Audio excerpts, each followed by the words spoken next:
North Korea shock warning, US is not bluffing, Trump ready to take out Kim regime.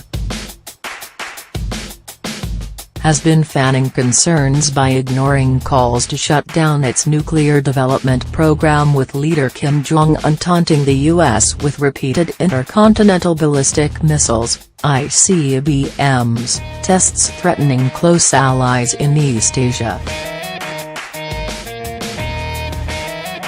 But US President Donald Trump has been signaling the United States is prepared to use military force to end Kim's aggressive rhetoric. Nuclear deterrence expert Rebecca Heinrich said, Kim in North Korea is feeling the squeeze of this pressure campaign, of this further isolation in the international community, and it looks as though he is beginning to take the United States position that we are willing to use military force seriously. I understand people's apprehension about President Trump's tweets, but President Trump can communicate. We are not bluffing.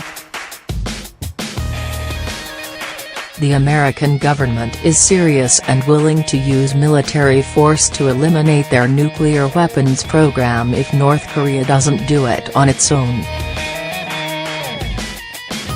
That is a good thing, that gives us credibility.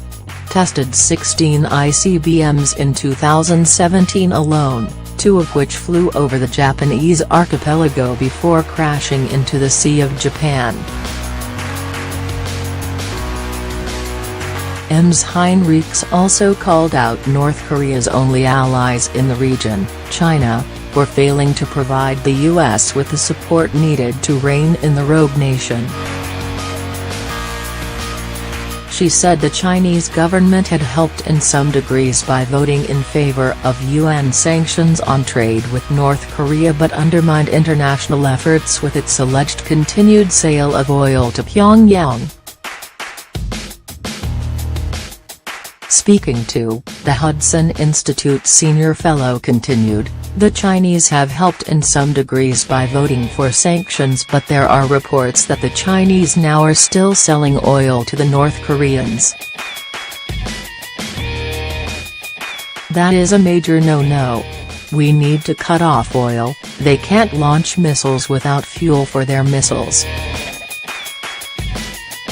It doesn't appear as though the Chinese government believes the administration is truly willing to use force if the alternative is to have nuclear ICBM pointed at American cities. The United Nations Security Council imposed tough sanctions on North Korea after its continued missile testing. The resolution seeks to ban nearly 90% of refined petroleum product exports to North Korea.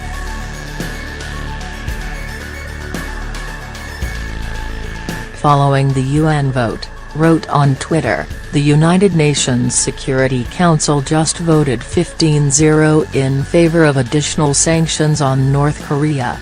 The world wants peace, not death. But Ms. Heinrichs said the North Korean crisis could soon degenerate due to S' refusal to give up his nuclear arsenal. And she said the international community should prepare for an even bigger show of missile capability from Pyongyang. She added, I think that we are moving towards a path that looks like military conflict unless something changes, and rather quickly. I think the last missile test, the Hwasong-15, was a monster, and it demonstrated a clear capability. Every time there is this long break in between missile test is not a good sign. It means that the North Koreans are continuing to work on their program. We need to build up our missile defenses because we are moving toward a very scary situation unless something changes.